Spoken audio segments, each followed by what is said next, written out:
লায়না আসলাম চৌধুরীর পক্ষে বিশাল মহিলা সমাবেশ।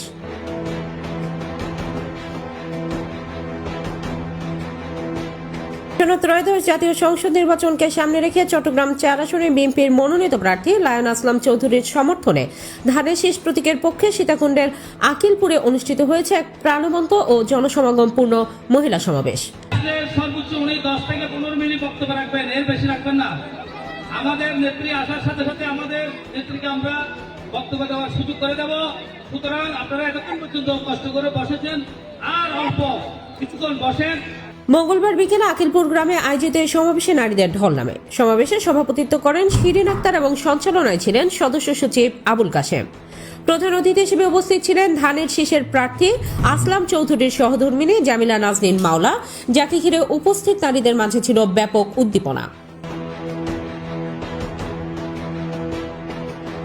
সমাবেশে আহ্বায়ক ইউসুফ আজাদ, বাঁশবাড়িয়া ইউনিয়ন বিএনপির সদস্য সচিব ইদ্রিস মিয়া, যুবদলের সাধারণ সম্পাদক আলাউদ্দিন, ইউনিয়ন ছাত্র দলের সভাপতি দেলোয়ার হোসেন, তাঁতি দলের সভাপতি নবিউল হক সহ বিএনপি ও অঙ্গ সংগঠনের নেতাকর্মীরা উপস্থিত থেকে সমাবেশে প্রাণ সঞ্চার করেন।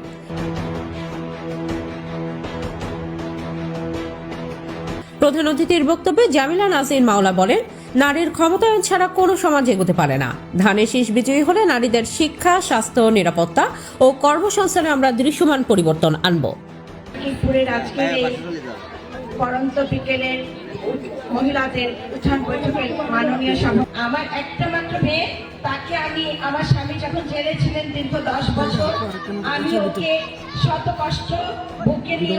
তিনি আরো বলেন, আকিলপুর সহ উপকূলীয় এলাকায় টেকসই বেড়িবাঁধ নির্মাণ ও সংস্কার করে প্রাকৃতিক দুর্যোগ থেকে মানুষকে সুরক্ষা দেওয়া হবে।